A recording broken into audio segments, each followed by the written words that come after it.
सरगड़ कुमार के मामा थे राजा दशरथ, और राजा दशरथ ने सरगड़ कुमार को मार दिया।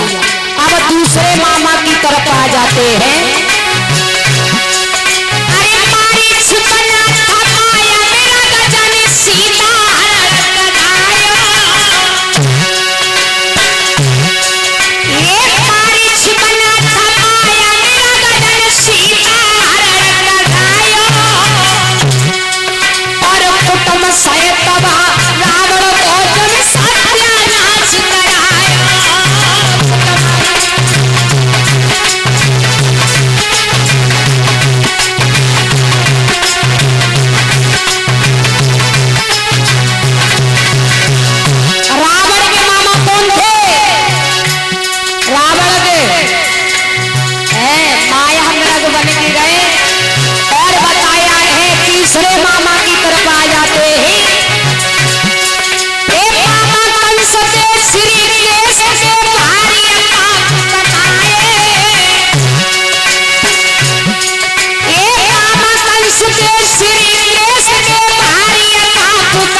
भगवान कन्हैया का जन्म हुआ। भगवान कन्हैया के मामा थे भोजराज कंस।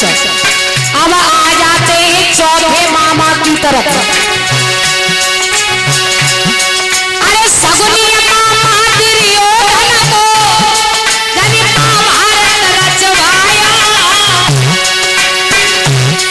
ये सगुनी मामा दुर्योधन को महाभारत रचवाया, और एक से एक खास भांजे समर भूमि मरवाया।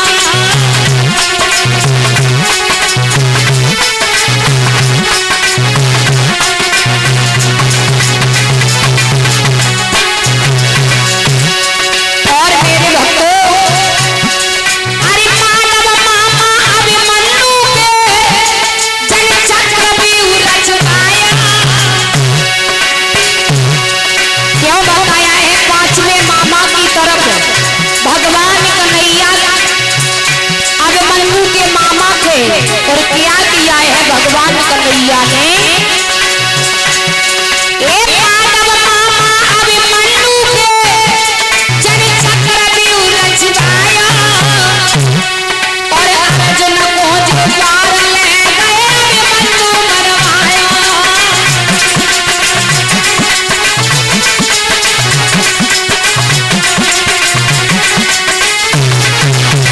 भगवान कन्हैया ने कहा किया, एक कच्छ कटवाई गए, कच्छ मरवाई गए, कच्छ करवाई गए घायल। महाभारत में एक कच्छ कटवाई गए, कच्छ मरवाई गए, कच्छ करवाई गए घायल। और बामन में नालायक मामा मुरलिया भालो पायल।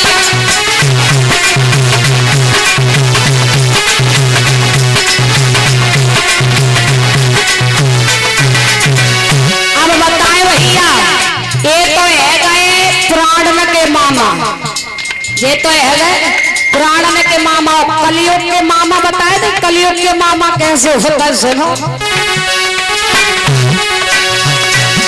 ये लड़कियां बालों तान देख जगी जितनी है ये सामा। ये लड़कियां बालों तान देख जगी जितनी है ये सामा, और बीच में आई की टांग अड़ाई दे फांसा लगी तो मामा। ये बीच में आई की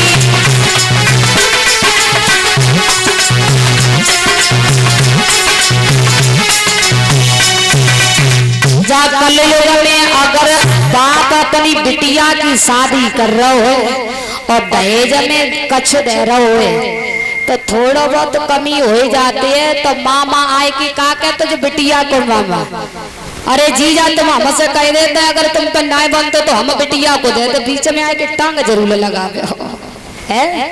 तो आज के तो मामा जी हो गए।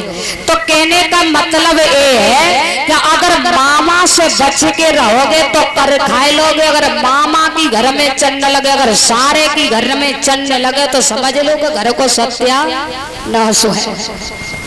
तो आज मेरे भक्तों उसी समय जब मामा के पास, मामा सगुनी के पास दुर्योधन पहुंचा है और दुर्योधन कहने लगा है, अरे मामा ऐसी कोई अकल बताओ कि पांचाली ने हमें अंध का अंध ही कहा है, और ऐसा कोई उपाय बताओ मामा जो हम पांचाली की हंसी मजाक बना सके।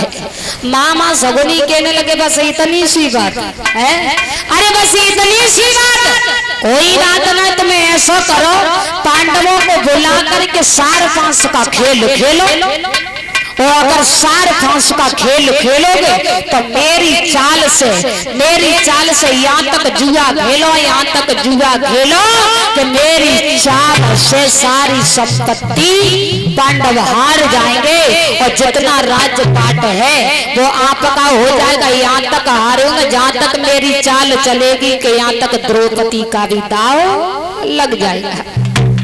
मामा सगुनी ने भैया बुद्धि पलट दी दुर्योधन की। जब मामा सगुनी ने बुद्धि पलट दी है, उसी समय मामा की बात सुन करके आज दुर्योधन ने अपने छोटे भाई दुशासन को बुलाया। दुशासन से कहा, अरे भैया दुशासन, जाओ महलों से खबर कर दो कि आज सार फांस का खेल खेलेंगे, पांडवों को खबर कर दो। और जैसी पांडवों को खबर की है, पांडव समझ नहीं पाए हैं, और जैसी पांडव आते हैं, पांचों पांडव आकर के उसी समय अब तो सार फांस का खेल खेलने लगे हैं। मामा सगुनी हो गए दुर्योधन की तरफ, और जब दुर्योधन की तरफ मामा सगुनी हो जाते हैं तो आज मेरे भक्तों अब तो सार फांस का खेल खेलने लगे हैं। जब सार फांस का खेल खेलने प्रारंभ हो गए हैं, और जब सार फांस का खेल खेलने लगे हैं तो मेरे भक्तों जैसे सार फांस को डाला है तो पांडवों से कहा कि पहले दाएं पर क्या रखते हो। दुर्योधन कहने लगा भीम और नकुल सहदेव और अर्जुन और धर्मराज को आगे कर दिया। क्या इस जुआ में रखना चाहते हो? कहने लगे पहले मैं राजपाट को रखता हूँ, और जैसी राजपाट को रखा है तो मेरे भक्तों और जैसी मामा सगुनी ने सार फांस को फेंका तो मामा सगुनी की चाल से सारे राजपाट को पांडव हार जाते हैं। कहा सारा राजपाट तो तुम हार गए, अब क्या रखोगे? उसी समय कहने लगे मैं अपनी मणिमाला को अपने सर के मुकुट को रखता हूँ, और मामा सगुनी ने जैसे सार फांस को फेंका उसी समय मामा सगुनी की चाल से मणिमाला मुकुट को भी हार गए। जब मुकुट को हार जाते हैं तो मेरे भक्तों उसी समय कहने लगे अब मेरे पास अब ऐसी कोई चीज नहीं है जो इस जुआ में रख दूं। मामा सगुनी कहने लगे कैसी बातें कर रहे हो पांडव, अभी तो तुम्हारे पास एक अनमोल रतन और है। क्या? अभी तो तुम्हारे पास अनमोल रतन है। कहने लगे मेरे पास क्या अनमोल रतन है? अरे तुम्हारे पास तो बहुत अच्छा अनमोल रतन है, अगर उस रतन को तुम इस जुआ में रख दोगे तो तुम्हें नहीं मालूम, अरे पांडव जितना तुम हार चुके हो, तो अगर उस अनमोल को तुम रतन को रख दिया तो जितना हारे गए हो तुम्हें सब वापस कर दिया जाएगा। पांडव बात नहीं समझे, मामा सगुनी से कहने लगे ऐसा हमारे पास कौन सा अनमोल रतन है जो हमारी तुम बात कर रहे हो? मामा सगुनी कहने लगे तुम्हारे पास द्रौपदी है, हो सकता है कि द्रौपदी के भाग्य से वो अगर तुम अब की जीत जाओ तो जितना तुम हार चुके हो उतना हम वापस कर देंगे, द्रौपदी को दाएं पर रख दो। उसी समय पांचों पांडव नहीं समझे ही आज पांचों पांडवों ने अपने घर की इज्जत को द्रौपदी को दाएं पर रख दिया है। जब द्रौपदी को दाएं पर रख दिया तो मेरे भक्तों उसी समय जब द्रौपदी को दाएं पर रख दिया है और मामा सगुनी ने जैसी सार था उसको फेंका तो मामा सगुनी की चाल से द्रौपदी को भी हार। जब द्रौपदी को हार गए उसी समय दुर्योधन हंसने लगा और कहने लगा भैया दुशासन जाओ से पांचाली को महलों से खींच करके ले लिया उस सभा में। आज मेरे भक्तों आज दुशासन भागता हुआ महलों में पहुंचाए हैं और आवाज लगाने लगा अरे भाभी कहने लगा है क्या है। भाभी बाहर निकल के आई, द्रौपदी बाहर निकल के आती है और कहने लगी अरे देवर काय को चिल्ला रहे हो हैं? इतनी तेजी से आवाज क्यों लगा रहे हो। दुशासन कहने लगा रे भाभी तुम्हें नहीं मालूम है भैया ने तुम्हें सभा में बुलाया है और सभा में चलो। द्रौपदी कहने लगी तुम्हारा लला दिमाग खराब हो गया है क्या है? तुम्हारा दिमाग खराब हो गया है। अरे मैं सभा में नहीं जा सकती हूँ। क्यों? तुम्हें नहीं मालूम है सभा में हमारे गुरुजन है, ससुरजन है, जेठजन है और सभा में मेरी क्या आवश्यकता है। मैं कदापि उस सभा में नहीं जाऊंगी। दुशासन ने कहने लगा भाभी चलती हो कि नहीं चलती हो कि तुम्हें खींच करके ले जाना पड़ेगा।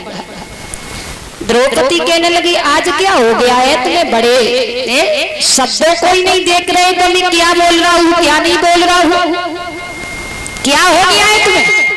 अरे मैं नहीं जा सकती, मैंने तुमसे मना कर दिया कि नहीं जा सकती नहीं जा सकती नहीं जा सकती। उसी समय दुशासन कहने लगा है अरे भाभी चलती हो कि नहीं चलती हो कि तुम्हें खींच करके ले जाना पड़ेगा।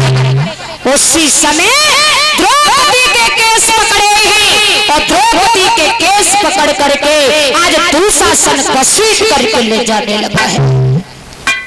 जब दुशासन द्रौपदी को खींच करके उस सभा में ले जा करके कर दिया है और जैसी सभा में ले जा करके खड़ा कर दिया तो द्रौपदी चारों तरफ देख रही है तो सारे पांचों पति गुरुजन सभी सभा के लोग नीचे गर्दन डाल करके बैठे हुए हैं।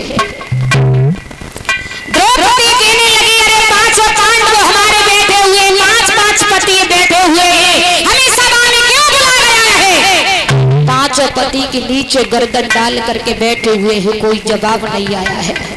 दुर्योधन खड़ा हो गया और दुर्योधन कहने लगा है द्रौपदी ये तुम्हारे ये पांच पति कुछ नहीं बोलेंगे, हम बता देंगे तुम्हें क्यों बुलाया गया है।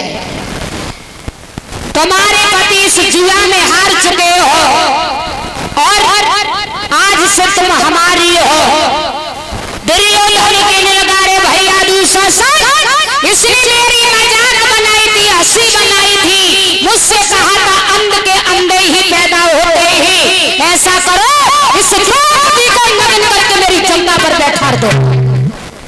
जैसे इतनी बात की है तो द्रौपदी भीम के सामने पहुंच गई और हाथ जोड़ करके कहने लगी कि तुम 10,000 हाथियों की ताकत रखने वाले थे और इस दुर्योधन के सामने तुम्हारी ताकत कहाँ चली गई।